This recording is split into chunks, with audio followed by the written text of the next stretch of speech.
Sa upuan, lahat ay tumunghay, nakatingin dito kay pastor, walang magkakapag-usap sa katabi, ano? Okay, so yung mga bata na nandito, ano, so sumbong nyo sa akin kapag kinausap kayo ng inyong katabi, ano, pag dinaldal kayo ng inyong katabi, wala siyang box. Okay? Pag kinulbit kayo at kinausap, hindi siya makakatanggap ng box ngayong umaga. Ano? So I'd like you to focus ngayong umaga ano po sa ating pangangaral ng pangangaral po na kanya pong salita. Please open your Bibles with me again in the book of Daniel, and that will be the passage ano po natin pong pagbubulay-bulayan sa napakaikling panahon ngayong umaga. Sana nga po yung umikli ano po ang ating mensahe. Okay? The book of Daniel chapter 3.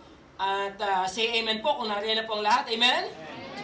Okay, so salamat po. And just before we pray, ano po, Daniel chapter 3, ano po, basahin po natin siguro yung isang verse na siguro ay masasabi ko na ito po yung atin pong pinakang highlight, ano po, ngayong umaga sa atin pong mensahe. Let us read verse, saan na yun? Yeah, verse 17. Ano po? Verse 17 and verse 18 of Daniel chapter 3. Atin pong sabay-sabay na basahin ang talata. Verse 17 and verse 18. All together, siguro simulan na natin ng verse 16 para meron pong context. Ano po? Verse 16 hanggang verse 18. All together, ready now, begin. Shadrach, Meshach, and Abednego answered and said to the king, O Nebuchadnezzar, we have no need to answer you in this matter. If this be so, our God whom we serve is able to deliver us from the burning fiery furnace, and he will deliver us out of your hand, O king. But if not, be it known to you, O king, that we will not serve your gods or worship the golden image that you have set up. Let us all pray. O Father God in heaven, your word is now open in our midst. We pray, loving Lord, that you will enlighten us, give us heavenly wisdom, understanding, and knowledge for us to be able to know your word and apply it, Lord, into our personal lives. Tunay, Panginoon Diyos, ngayon pong oras pong ito, glorify your name, Panginoon, and you sanctify your people sa pamamagitan po ng inyong pong mga salita. Ito po lamang ang aming samot panalangin sa tanging pangalan ng aming tagapagligtas na si Jesus. Amen and amen. Maraming salamat po. Ngayon pong umaga, I have entitled God's Message, God's Word, about commitment, and this is part 3 of our series of message. Ano po? The true test of commitment. Ano ho? The true test of commitment. And again, our passage is found in Daniel chapter 3 po. Alam niyo po, hindi natin mauunawaan ang mensaheng ito unless we are so familiar with our 25 Bible eras po.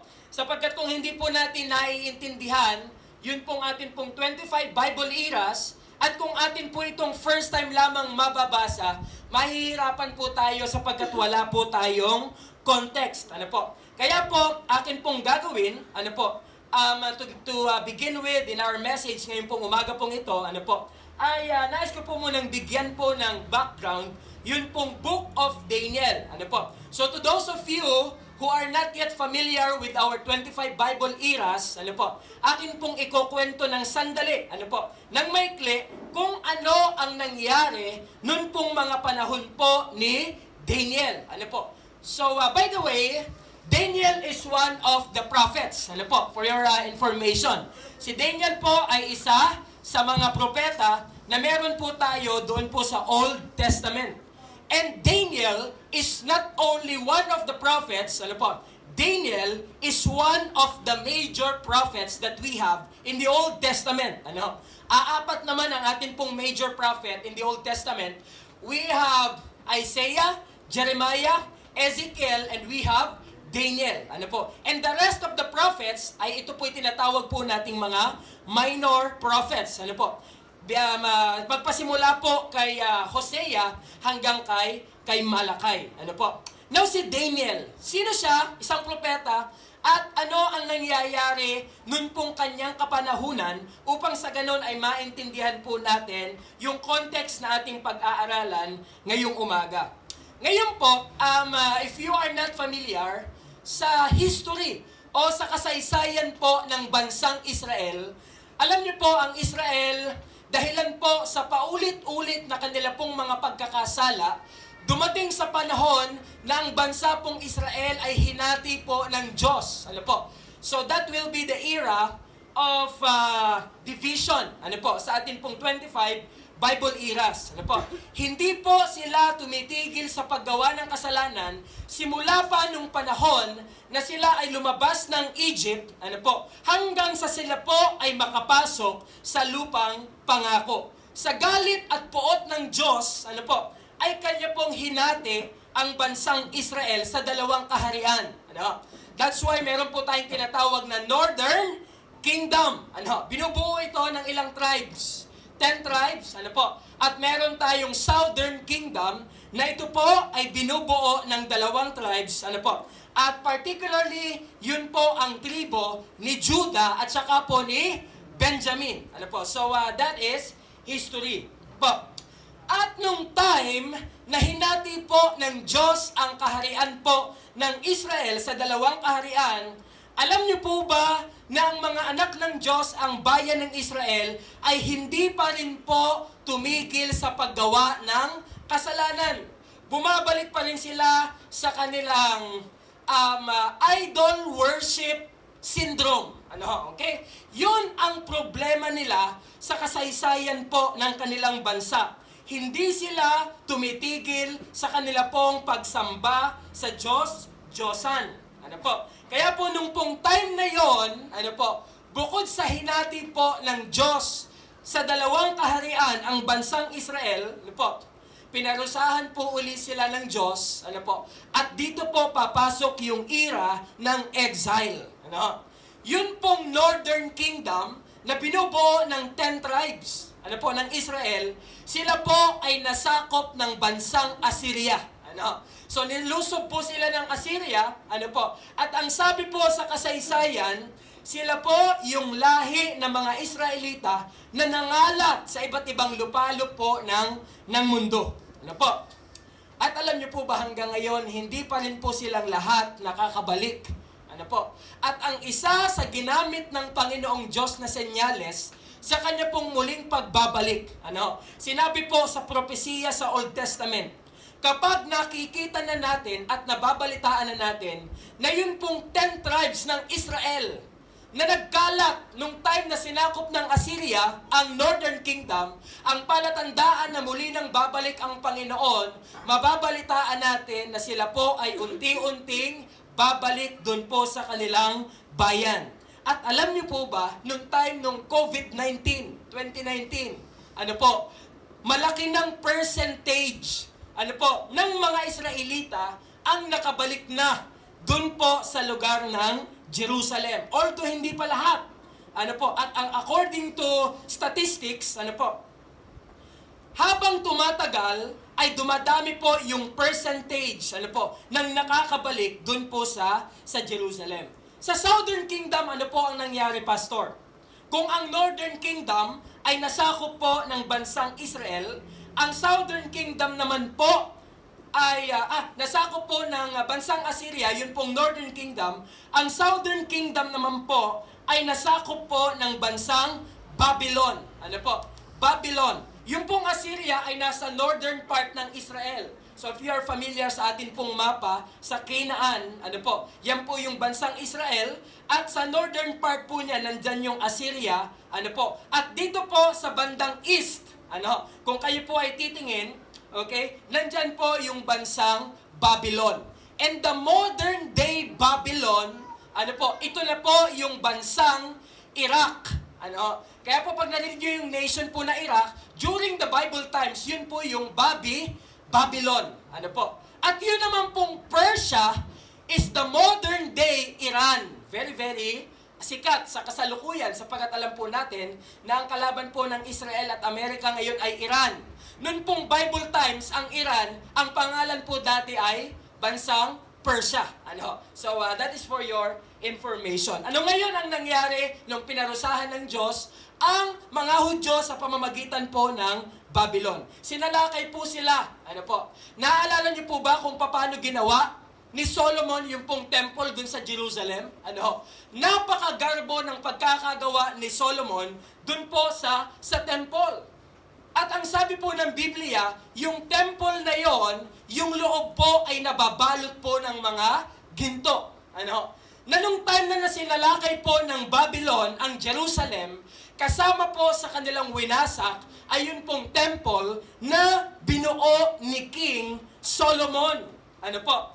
At ang nangyari po, yung pong Babylonian Empire, nung kanila pong sinalakay yun pong lugar ng Jerusalem, the Southern Kingdom, ano po, marami po silang dinalang bihag mula sa Jerusalem papunta po ng Babylon. Dala-dala nila yung mga ginto, dala-dala po nila yung mga pilak at iba't iba pang kayamanan na kanila pong nakuha dun po sa lugar ng Jerusalem. At alam niyo po ba, si Daniel ay isa sa mga kabataan na nadalang bihag dun po sa lugar ng Babylon.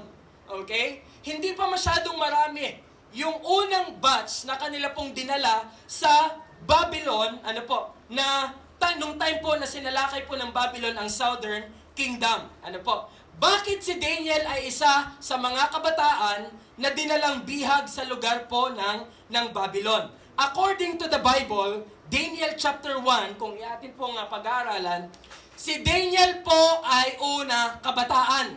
Ano? Kabataan na siya po ay matalino, kabataan na siya po ay malakas pa, ano po?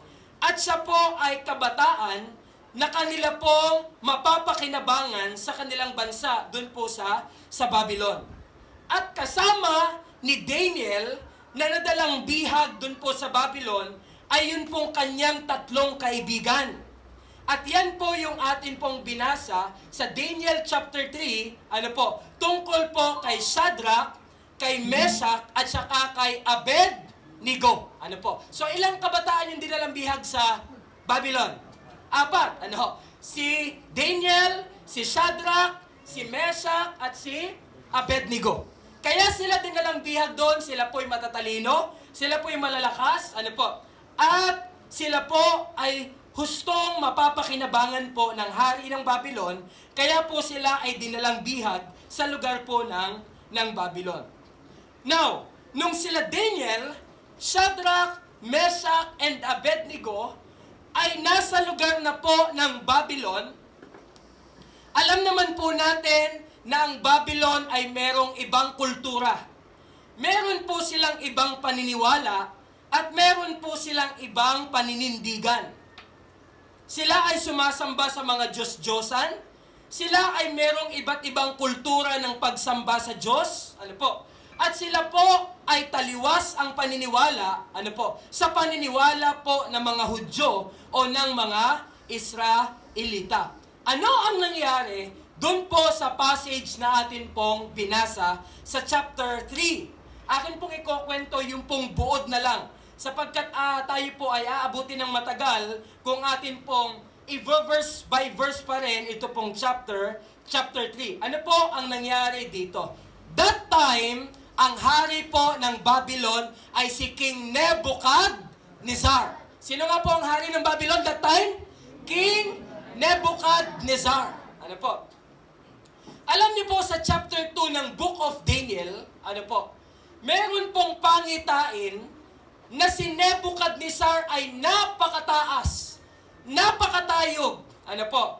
Kumbaga, sabihin po natin siguro, walang papantay kay Nebuchadnezzar noon pong panahon na siya po ay hari doon po sa lugar ng Babylon. Ano po? Ang world power that time is Babylon. And the king during that time is King Nebuchadnezzar. Ano po? Anong nangyayari sa chapter 3? Ano po? Dala po ng kanyang pride, dala ng kanyang pagiging mataas. Ang sabi po ng Biblia, si Nebuchadnezzar ay nagpagawa ng sarili niyang rebulto o estatwa. Ano po? At ang sabi po ng Bible scholars, kung susukatin daw po itong statue na ito, itong rebulto na ito daw po ay aabot ng 90 feet. Ang laki, ang taas. Ano? Okay? Rebulto ni King Nebuchadnezzar. Bakit siya nagpagawa nito? Ano? Ang sabi sa talata, mga talata na atin pong binasa kanina, ginawa ni King Nebuchadnezzar yun pong kanyang sariling estatwa, sariling rebulto, para po siya ang sasambahin po ng mga tao. Ano po? Kung tayo po ay familiar sa story of Hope, ano po? This is somewhat familiar, ano po? Parang pareho nun pong naging pagkakasala ng isa sa mga anghel na nilikha ng Diyos, walang iba kundi si Lucifer. Ano? Kanyang hinangad na siya po ay tumaas pa. Pantayan niya ang Panginoong Diyos. Dito po sa ating binasa, kinain si Nebuchadnezzar ng kanya pong pride. Kaya po gusto niyang i-appreciate siya ng mga tao, gusto niyang luhuran siya ng mga tao, at gusto niya yung mga tao ay sa kanya magpapasakop. Ano? At kung makikita po natin sa mga talata na ating binasa, tinipon ni Nebuchadnezzar ang lahat ng mga opisyales sa lugar ng Babylon at kanyang sinabi sa kanila na simula nung araw na yon, isa ng batas sa Babylon na kapag kanilang maririnig yung mga instruments bilang hudyat, ang sabi po dito ay dapat ang mga tao ay luluhod at sasamba sa rebulto na ginawa ni King Nebuchadnezzar. At ito po ay kanilang pinagkasunduan. Ngayon po, yung pong mga sumunod na mga nangyari, beginning in verse 8. Ano po? Alam niyo po, nung mga panahon na yon, dahil si Daniel, si Shadrach, si Meshach at si Abednego, nung time na sila ay dinalang bihag sa Babylon, sila po ay na-promote agad. Meron agad silang position because of the wisdom, the knowledge that they had. At alam niyo po, nung time na yon, meron pong mga Babylonians na lubhang naiinggit kina Daniel, Shadrach, Meshach at Abednego. Ano ngayon ang nangyari? Okay?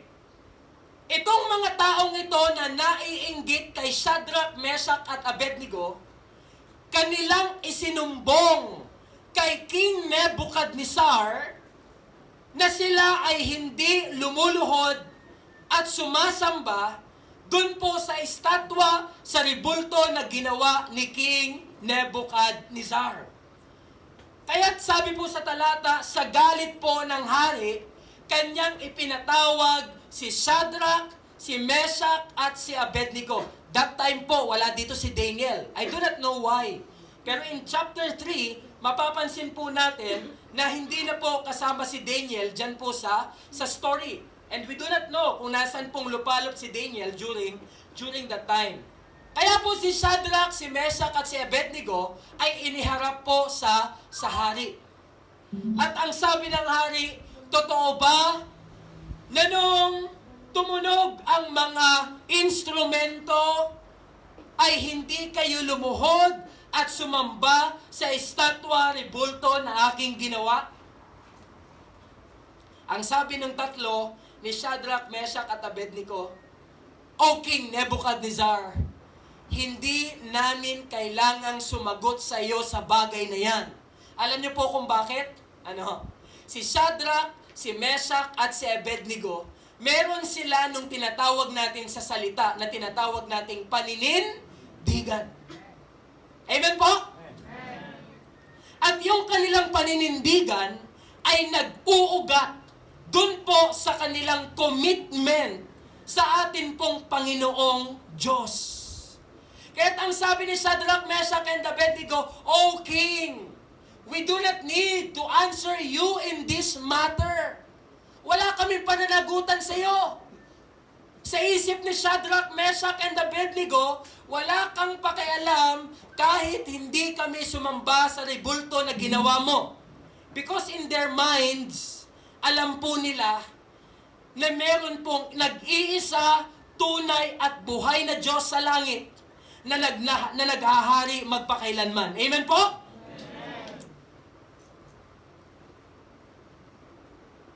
At ang sabi po ni Shadrach, Meshach, and Abednego, nung sinabi ng hari, dahil dyan, Shadrach, Meshach, and Abednego, kayo ay itatapon ko sa apoy.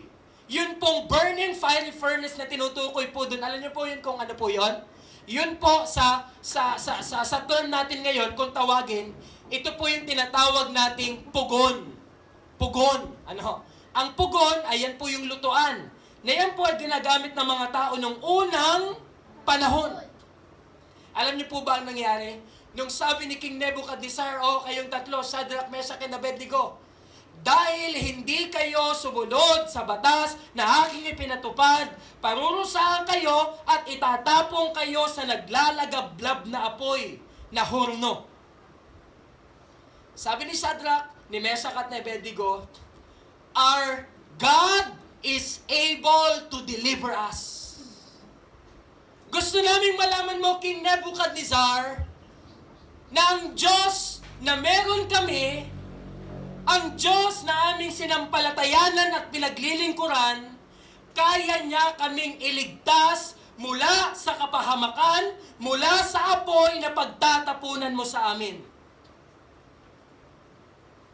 Sa silakbo ng galit ng hari, ang sabi po sa kwento, 7 beses pang pinainit ni Nebuchadnezzar yung pong pugon na pagtatapunan kay Shadrach, kay Meshach, at saka kay Abednego.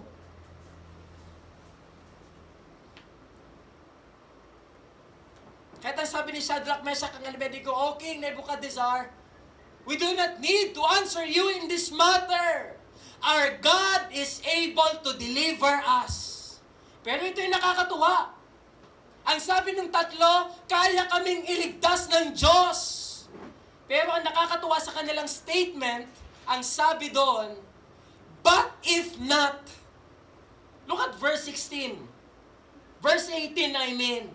Basahin po natin sabay-sabay, but if not, open your Bibles. Hindi niyo po sa ulongin yung mga Biblia, that's why open your Bibles. But if not, ready now, begin. But if not, be it known to you, O King, that we will not serve your gods or worship the golden image that you have set up. Ano ibig sabihin nito? O King Nebuchadnezzar, kaya kaming iligtas ng Diyos mula sa pugon na pagtatapunan mo sa amin, pero gusto namin malaman mo. But if not, but if not, be it known to you, O King, kahit hindi kami iligtas ng Diyos, ang sabi doon, hindi pa rin kami sasamba sa rebulto na iyong ginawa. Ano ang tawag doon? Makikita natin doon yung kanilang paninindigan. Makikita natin doon yung kanilang tinatawag na commitment.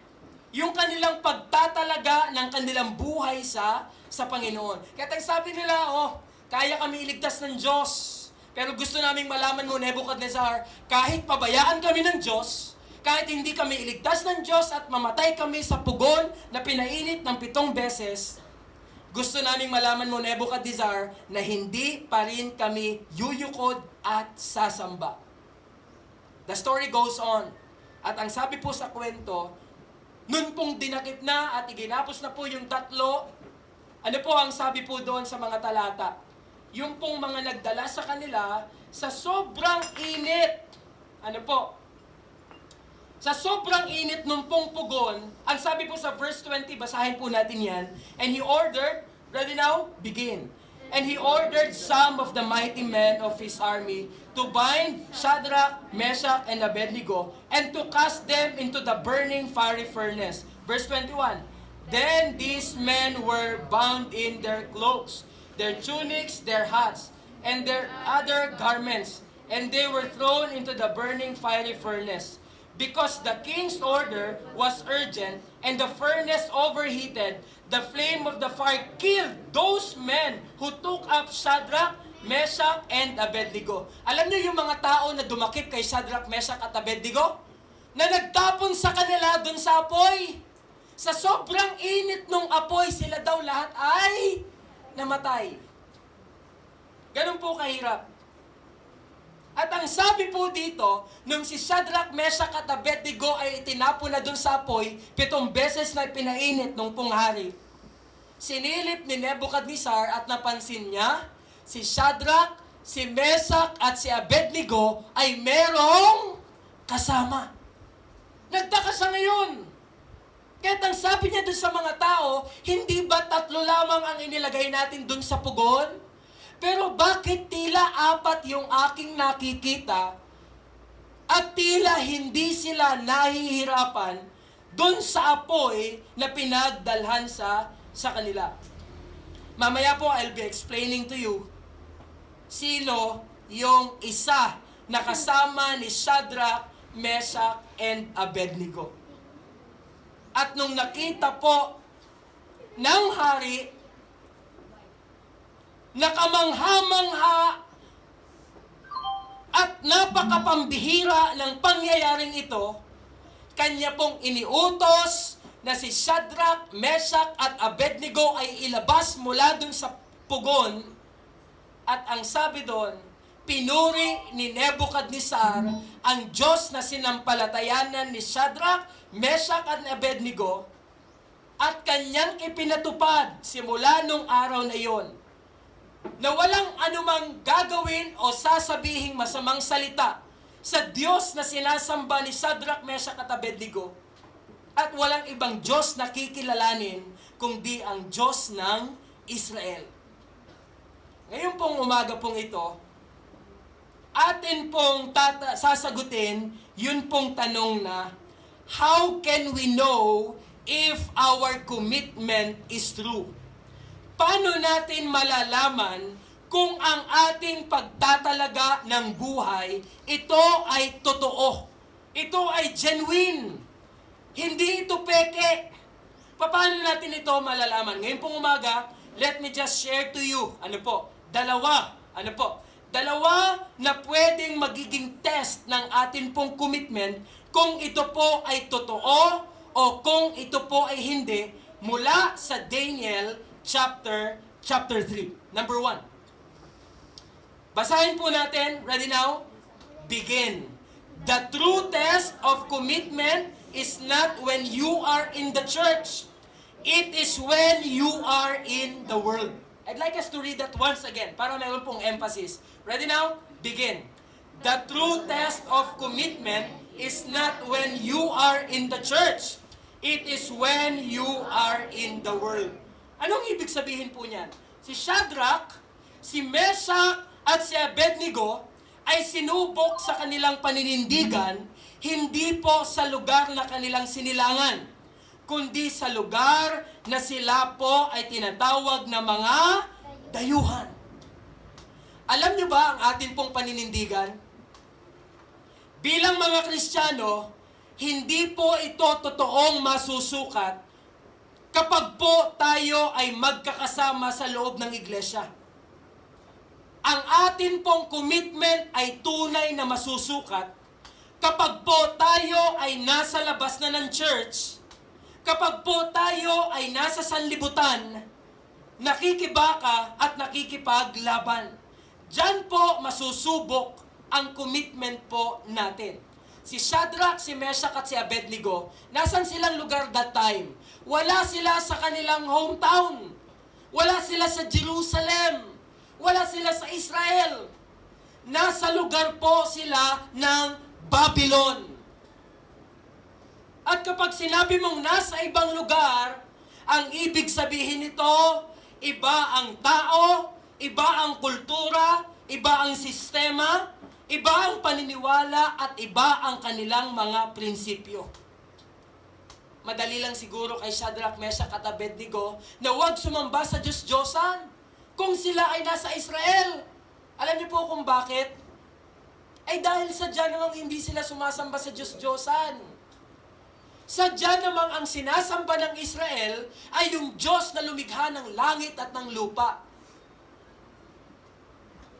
Pero sa atin pong kwento, ibahin po natin si Shadrach, si Meshach at Abednego.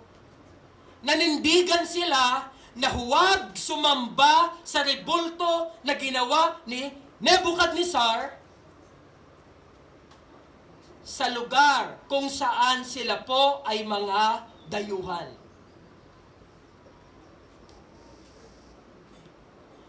Kapag po kaya tayo ay nasa ibang lugar, yung kayang mga bagay na ginagawa natin pag magkakasama tayo, ginagawa pa rin po ba natin? Kahit tayo po ay nasa sanlibutan. O babaliktarin natin, yung mga bagay na hindi natin ginagawa pag magkakasama tayo, hindi po ba natin yun ginagawa pa rin kapag ka po tayo ay hindi na magkakasama, nasa sanlibutan, kasama ang hindi mga mananampalataya? Madali lang magbasa ng Biblia, madali lang manalangin, madali lang sumamba sa Panginoon, maglingkod sa Panginoon pagsama-sama. Tama? Madali lang hindi gumawa ng kasalanan kapag tayo ay magkakasama. Madaling hindi magmura, madaling hindi magalit, madaling magpakumbaba, madaling magpatawad, madaling maging Kristiyano kapag ka ang kasama mo ay pareho mong Kristiyano. Pero ang tanong, pag hindi na Kristiyano yung kasama mo at nasa ibang lugar ka na, yung bang mga bagay na ginagawa mo bilang Kristiyano ay gagawin mo pa rin? Yun bang mga bagay na hindi mo dapat gawin bilang isang Kristiyano ay hindi mo pa rin gagawin? Kapag ka wala nang nakakakita sa iyo, kapag ka ikaw ay nasa isang lugar kung saan ikaw po ay isang stranger. Dahil alam niyo po mga kapatid, ang sabi po dyan, the true test of commitment is not when you are in the church. It is when you are in the world. Pagka ikaw ay nasa sanlibutan. To make it simple, napakadali lang, di ba? O, Kristiyano tayo. Pag tayo ay mananalang, pag tayo po ay makakain, bago tayo kumain, kinakailangan tayo muna ay manalangin. Ang dali niyan. Pray. Pikit, nakatungo, manalangin sa Panginoon sama-sama. But let me ask you this question. Students, when you are in your own campus, in your own school, do you still pray? Kahit ikaw lang mag-isa. Do you still bow your head and close your eyes and pray to your God and thank God?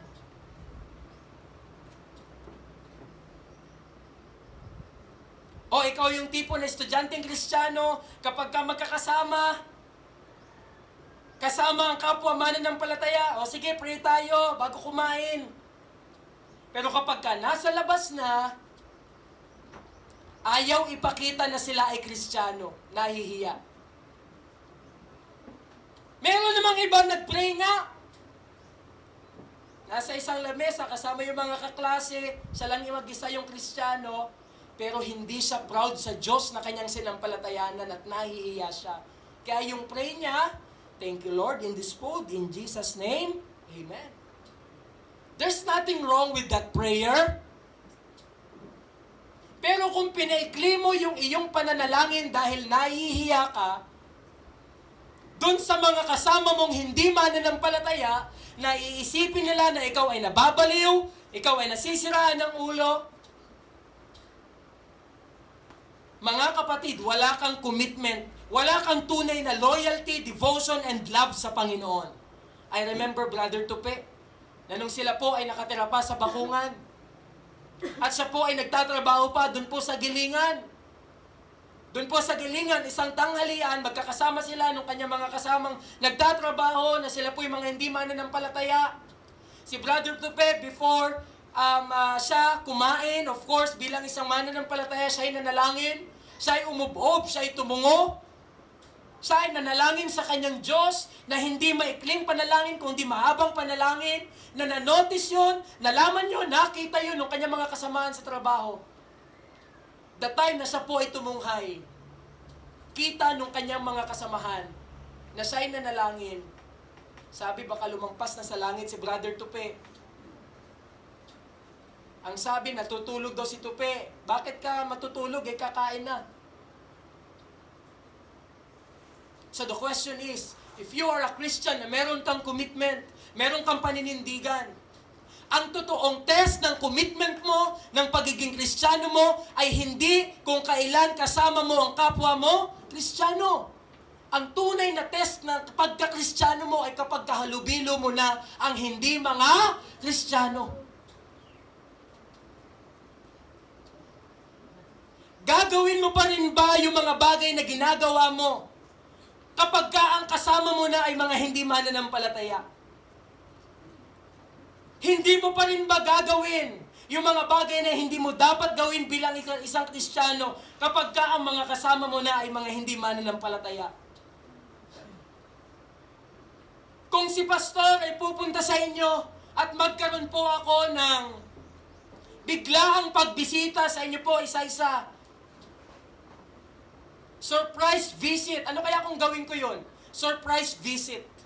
Bisitahin ko isa-isa lahat ng miyembro ng iglesia at tatanungin ko sa mga kapitbahay kung anong klaseng tao kayo. What will they say? Ano kaya kung si pastor biglang dumating dun sa lugar kung saan ka nagtatrabaho at bigla kong tanungin yung mga katrabaho mo? Anong uri, anong klaseng tao ka sa lugar na iyong pinagtatrabahuan? Kung ikaw ay isang kabataan ngayon na nandito, kung si pastor ay bigla ang magbisita sa inyong bahay at tanungin ko ang inyong mga magulang kung anong klase kang tao pag nasa loob ng bahay, ano kaya ang kanilang sasabihin? Because again, ang sabi po dito, the true test of commitment is not when you are in the church. It is when you are in the world. Amen po? Amen. Wow. Shadrach, Meshach, and Abednego. Tiningala ko yung kanilang commitment sa Diyos.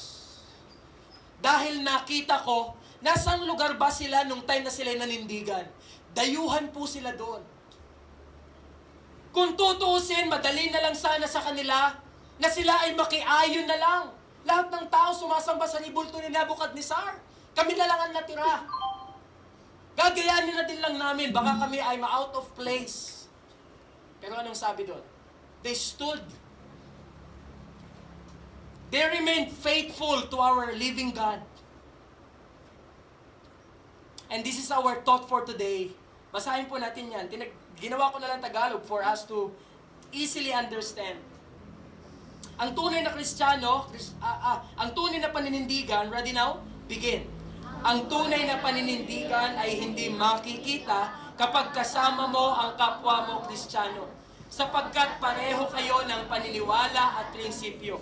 Ang tunay na paninindigan ay makikita kapag hindi mga Kristiyano ang kasama mo, sapagkat tiyak na salungat ang paniniwala at prinsipyo nila sa iyo. Is that right? Amen? Amen. Kaya kung gusto mong subukin ang commitment mo sa Diyos, huwag mong sukatin kapag nandito sa loob ng church. Sukatin natin kapag nasa labas ka na.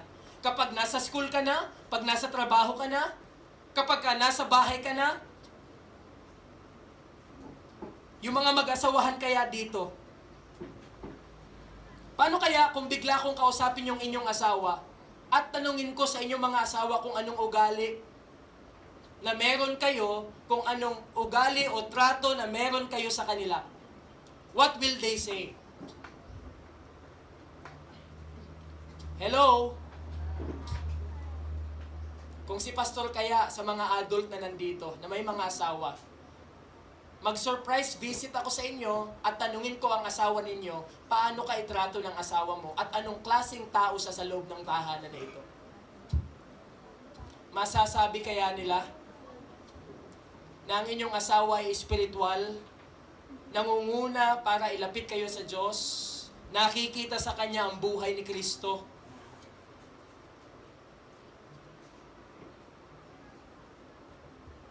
Pag sa church, madali magbait-baitan. Tama? Ang daling maging humble dito. Ang dali ditong magsalita ng malumanay. Ang dali ditong maging gentle. Ang dali ditong maging mabait. Ang dali ditong maging mabuti. Ang dali ditong magpakumbaba. Yan. Kaya lahat tayo naging mga hipokrito na. Pero ang test pala talaga ng kung sinong tayong tunay ay kapag wala tayo dito sa simbahan, kundi kapag nasa labas tayo ng church. Kaya ang sabi dito, ang tunay na paninindigan ay hindi pag tayo'y magkakasama, kundi pag tayo'y nasa labas, pagkahalubilo na natin yung mga taong iba ang paniniwala, iba ang prinsipyo. Kamusta po tayo? Second point, and last point this morning. Not only that the true test of commitment is not when you are in the church, it is when you are in the world. By the way, I forgot. Salamat po sa Panginoong Diyos na si Brother Randall has survived the 1-month temptations doon po sa lugar ng Boracay. Amen? Di ko alam kung kamusta si Brother Randall sa isang buwan na siya ay nandun. Kung sa ba ay nagtapat pa rin sa Panginoon, kung kanya pa rin bang ginawa yung mga bagay na dapat niyang gawin bilang isang Kristiyano. Hindi ko alam kung si Brother Randall, nung isang buwan na siya ay naroon, kung hindi pa rin ba niya ginagawa yung mga bagay na hindi niya dapat gawin bilang isang Kristiyano. I do not know. Mamaya na lang malaman sa LD.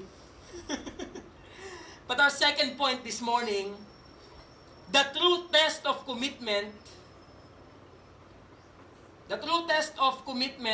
is not when it is easy.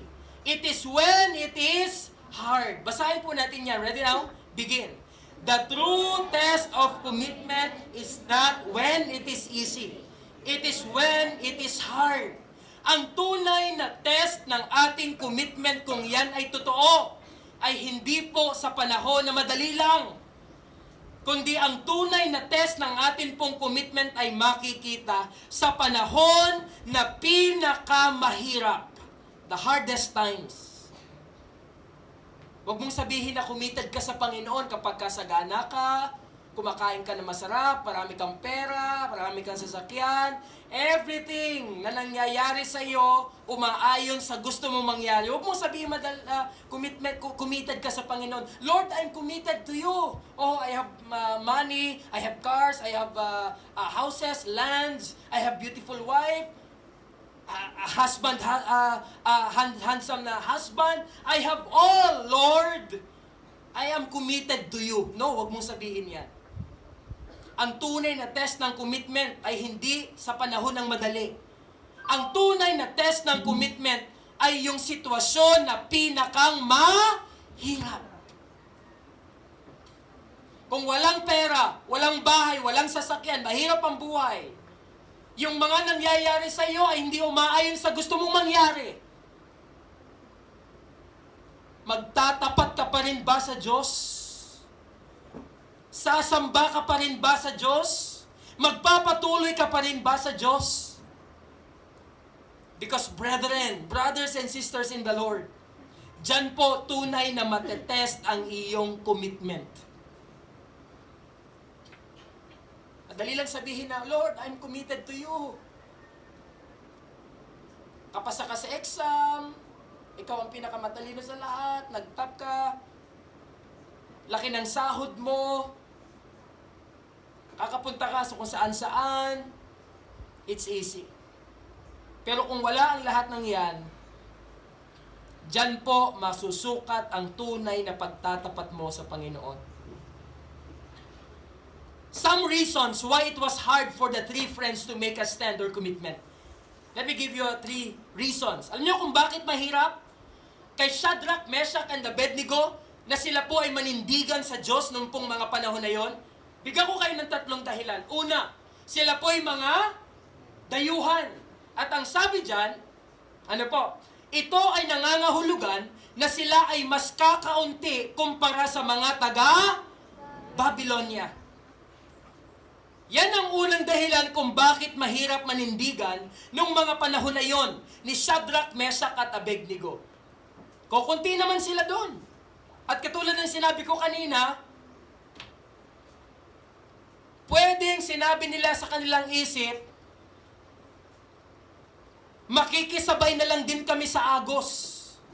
Sasamba na din lang kami sa rebulto na ginawa ni Nebuchadnezzar since kakaunti naman na kami dito. Unang dahilan, bakit mahirap manindigan nung time na yon? Sila'y mga dayuhan. Second reason kung bakit mahirap manindigan para kay Shadrach, Meshach at Abednego nung panahon na yon. Ang sabi diyan, sila'y nasa ilalim ng batas. At ang sabi dyan, palibhasa ay dayuhan, kailangan nilang sumunod sa lahat ng ipapatupad. Hindi maaaring sila po ay wala sa ilalim ng batas. Palibhasa ay ang world power that time was Babylon. At sila po mismo ay dinalang bihag sa Babylon. Ibig sabihin, wala silang magagawa sa lahat ng ipapatupad ng hari. Ang batas ay batas. Kaya kung tutuusin, si Shadrach at Meshach at Abednego, sila po ay bumali sa batas for the sake ng kanilang paninindigan. Amen po? Hindi po pala masamang lumabag sa batas. For as long as yan ay nasa context ng pagsunod mo sa Panginoong Diyos. Kapag ka ang batas ay nagsasabi na ng mga bagay na magko-contradict sa iyong paniniwala at paninindigan sa Panginoong Diyos. Ang sabi ng mga apostol in the book of Acts, we would rather obey God than to obey man. Nung time na sila Apostol Pedro po ay nangangaral ng ebanghelyo, ipinatupad sa Jerusalem na bawal ipangaral ang pangalan ni Jesus. Kaya anong sabi po nila Apostol Pedro?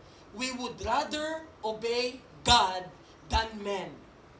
So there are times na pwede tayong lumabag sa batas kung ang sinusunod po natin ay salita ng Diyos. Amen po?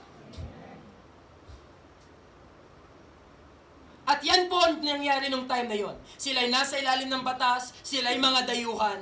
At pangatlo na rason kung bakit mahirap ka sa tatlo na sila'y manindigan nung time po na yon. Ang sabi diyan, dahil po mabigat ang parusa. Kung sila'y maninindigan, dusa, hirap at kamatayan po ang kapalit. Kinuwento ko naman sa inyo. Nagpagawa ang hari ng pugon. Na nung nabwisit siya kay Shadrach, Meshach at Abednego sa kanilang sagot, anong sabi doon? 7 beses pang pinainit sa normal nitong init.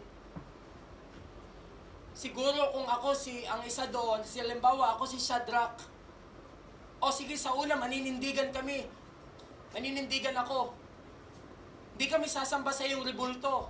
Pero siguro kung titingin ko ang sarili ko, dineclare nung hari na 7 beses pang painitin, siguro sa loob-loob ko, sa loob-loob ninyo, kung isa kayo doon, siguro sasabihin nyo din na, step back muna ako dyan. Parang hindi ko yata kaya yan. Parang napakabigat yata niyan. Pero anong sabi ni Shadrach, Meshach at Abednego? Oh, our God is able to deliver us. Let it be known to you, O King Nebuchadnezzar. Kahit pa hindi kami iligtas ng Diyos, hindi kami sasamba sa rebulto na iyong ipinagawa. Ang hirap nung context, sila'y dayuhan, sila po ay nasa ilalim ng batas na wala silang magagawa kundi sila po ay sumunod. Napakabigat ng parusa. Okay na yung parusahan ka na ikaw ipatayin eh. Pero yung patayin ka na 7 beses kang parang lilitsunin doon sa sa pugon, it's hard. Pero nanindigan po sila. Thought for today.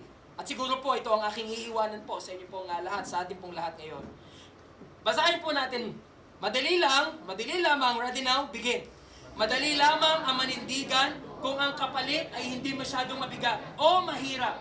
Kaya't ang tunay na sukatan ng paninindigan ay kapag mahirap ang sitwasyon at minsan ay buhay mo mismo ang nakataya.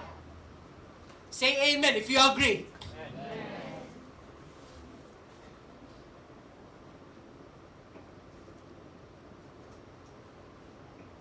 Yun nga ang commitment natin ngayon, hindi naman masyadong mabigat eh. Anong kapalit ng ating commitment ngayon sa Diyos? If you are a student, manindigan ka na huwag kang sumayaw, mag-refuse ka sa mga school activities na alam mo, nalalabag o magko-contradict sa mensahe ng salita ng Diyos na iyong pinaniniwalaan, pinaninindigan. Pero nakakalungkot, marami sa mga kabataan, Kristiyanong mga kabataan sa kasalukuyan, grade lang pala ang katapat at titiklop na sa kanilang paninindigan. Tinakot lang na hindi makakataas ng grade, tinakot lamang na babagsak. Ano nangyayari? Tumitiklop ang paninindigan. O kung ikaw ay medyo adult, medyo mas matatanda, yayain ka sa isang bagay na alam mong masama, hindi tama, kasalanan sa harap ng Panginoong Diyos. Tinakot ka na mawawalan ka ng kaibigan kapag ka hindi ka sasama, kapag ka hindi mo sila sasamahan at gagawin mo din yung isang bagay na yon. Ano nangyayari? Tiklop ang iyong paninindigan, ang iyong prinsipyo, kapag ka dumating na sa iyo na mawawalan ka pala ng kakampi at ng kaibigan. Pero ano nyo, dun sa tatlo, hindi grade ang kapalit ng kanilang paninindigan. Hindi kawalan ng kaibigan ang kapalit ng kanilang paninindigan. Alam niyo kung anong kapalit ng kanilang paninindigan? Kamatayan. At yan ang tunay na test ng commitment. Susunod ka pa rin ba sa Diyos kahit alam mo na buhay mo ang kapalit?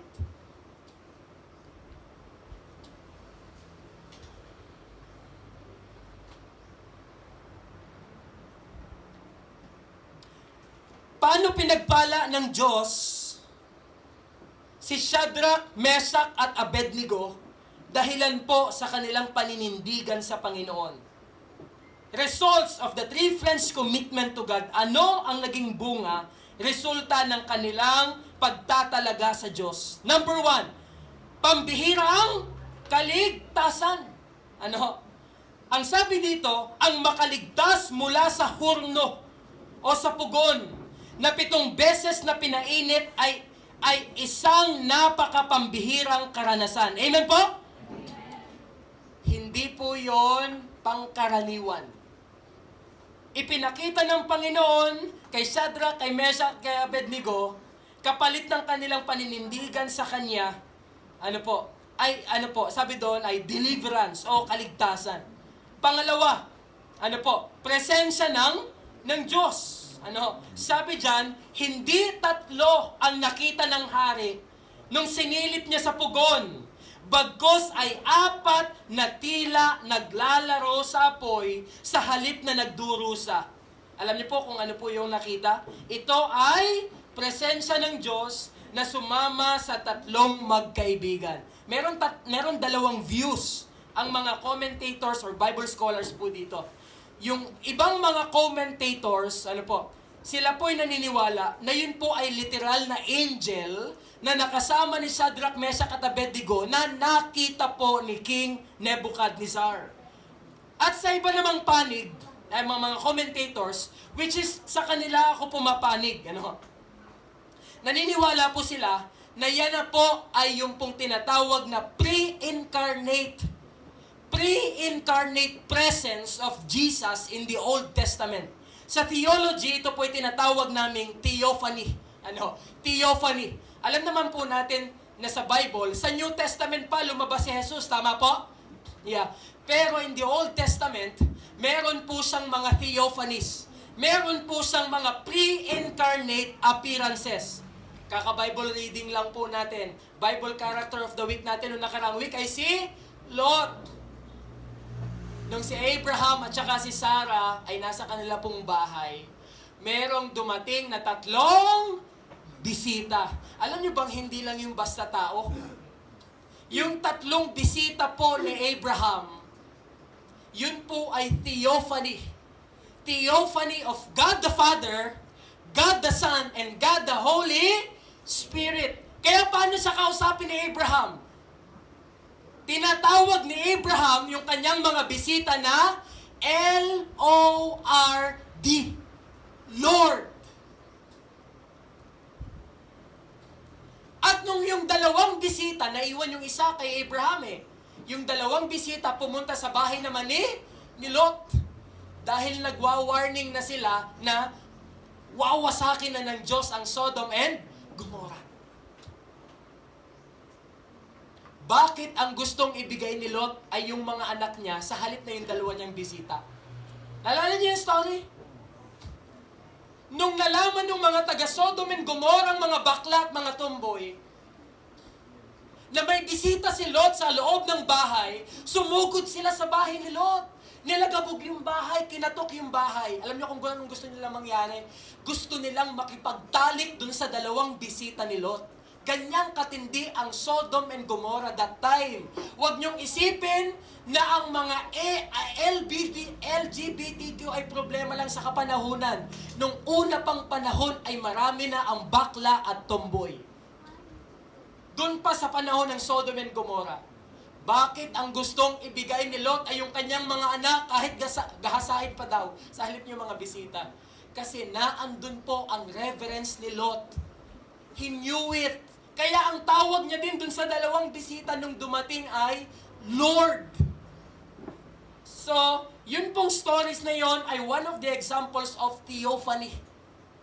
At naniniwala po ako na nung sinilip ni Nebuchadnezzar yung pugon, hindi 3 kundi 4 yung nakita, hindi lamang basta yung angel.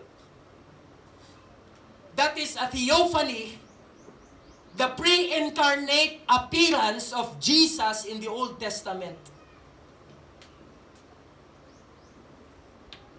Pambihirang kaligtasan, presensya ng Diyos.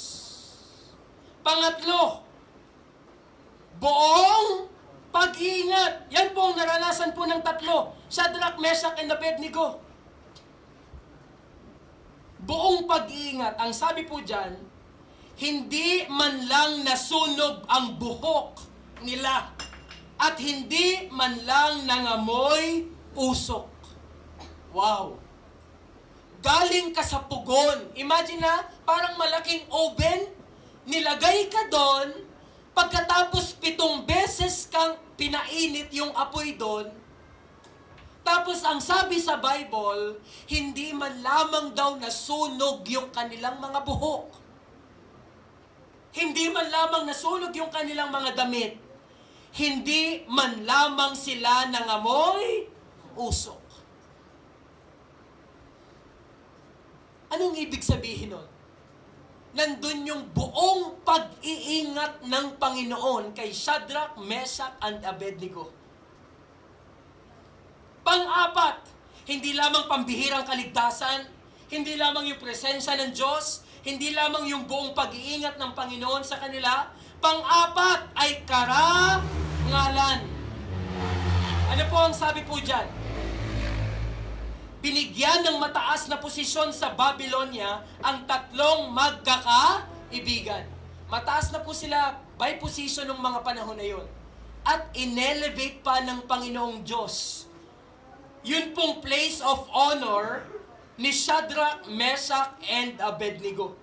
Panglima po na naging resulta ng kanilang paninindigan, hindi lamang po ang pambihirang kaligtasan, presensya ng Diyos, buong pag-iingat sa kanila, karangalan. Panglima ay kaluwalhatian ng Diyos. Ang sabi dyan, kinilala ng hari na walang ibang Diyos na tunay at makakagawa ng kababalaghan kundi ang Diyos ng Israel. Alam niyo ba that time, ano sabi ni King Nebuchadnezzar? Simula sa araw na ito, wala nang ibang Diyos na dapat kilalanin kundi ang Diyos ni Shadrach, ni Meshach, and ni Abednego. Amen? Wow! What a blessing! Yung paninindigan ng 3 magkakaibigan ay nagresulta pa ng kaligtasan at pagkakilala ni Nebuchadnezzar sa tunay at buhay na Diyos.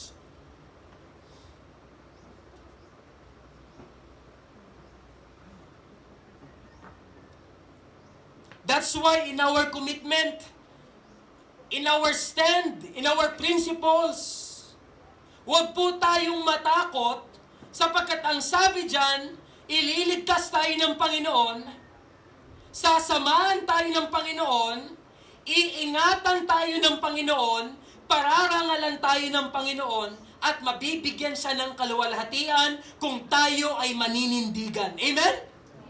Wow! This is Shadrach, Meshach, and Abednego. Commitment to God. Paano matetest ang commitment?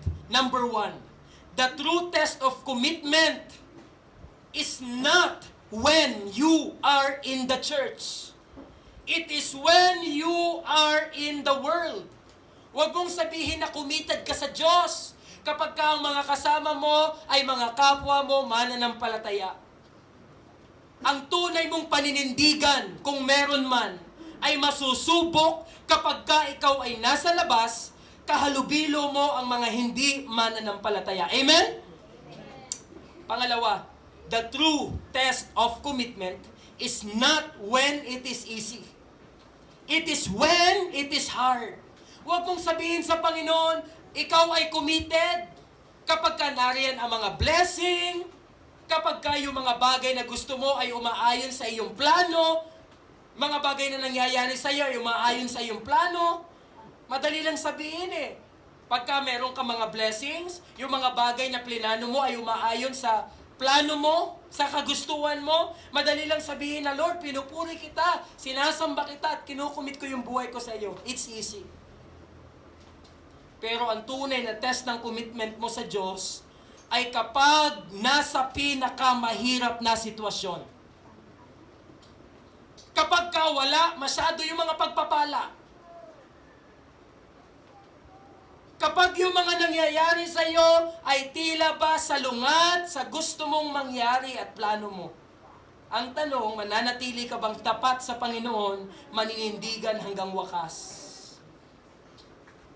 In our conclusion this morning, simple. Basahin po natin. Ready now? Begin. God will never, ever put to shame those who are committed to Him.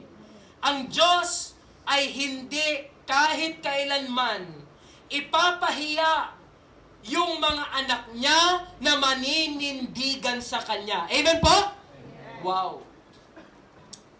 Never ever. Alam niyo po kung bakit hindi ka ipapahiya ng Diyos kapag ka nanindigan ka sa Kanya? Do you know why? Guess what? Bakit hindi ipapahiya ng Diyos yung mga anak niya na maninindigan sa Kanya? Answer me. Exactly. Tama si Ate Manex. Kung maninindigan ka sa Kanya, hindi ka niya ipapahiya. Alam mo kung bakit? Kasi pangalan niya mismo ang nakasalalay o nakasaalang-alang. Amen? Pinapangalandakan mo sa mga tao na mayaman ang Diyos mo. Hindi ka ipapahiya ng Panginoon. Hindi ka pagkukulangin sa provision mo sa pangangailangan. Amen po? Pinapangalandakan mo sa mga tao eh. I remember Pastor Ralph, nung sila po ay dumating dito noong 1983, si Pastor Ralph kasama yung kanyang dalawang anak pa lang nung time na yon, si Kuya Jai at saka si Dr. Shali, galing silang Palawan. Dumating dito mag-anak ni Pastor Ralph, 4 po sila.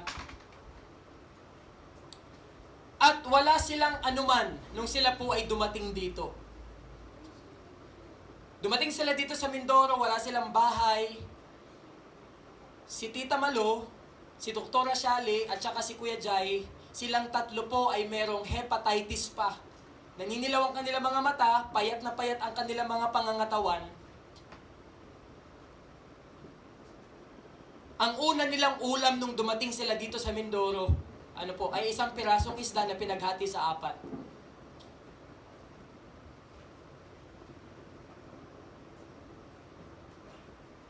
At yun yung time na sabi ni Pastor Ralph, lumabas siya ng kanilang bahay, hindi niya masikmura na tingnan yung kanyang asawa at 2 anak na nakahandusay sa kanilang bahay. Payat na payat, walang makain.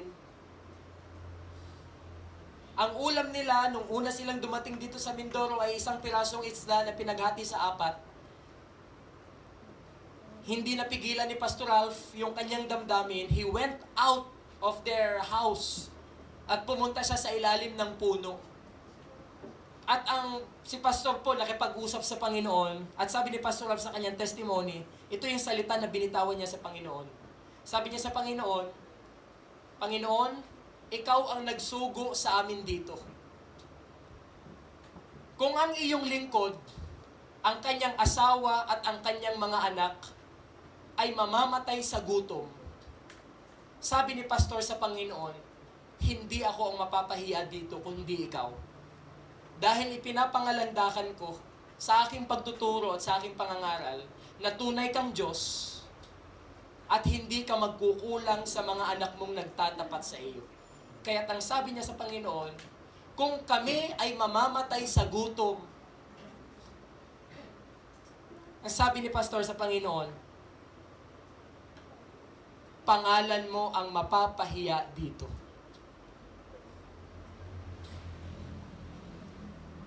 Going back to our text, kung si Shadrach, Meshach at Abednego, kaya ay sakaling hindi iniligtas nga ng Diyos. Namatay sila dun sa pugon na 7 beses na pinainit. Ano kaya ang mangyayari? Ano kaya ang gagawin? Nung mga taong naiinggit sa kanila na nagsumbong sa kanila sa hari na hindi sila sumasamba sa estatwa ng hari. Guess what? Ano kaya mangyayari? May mga tao na nainggit kay Shadrach, Meshach at Abednego. Kaya sila ay nagsumbong sa hari. Kung yung 3 ay namatay dun sa pugon, anong mangyayari dun sa mga nagsumbong sa kanya? Palagay nyo, ano kaya? Pagtatawanan nila si Shadrach, si Meshach at Abednego, at higit doon ay hahamakin nila ang Panginoong Diyos.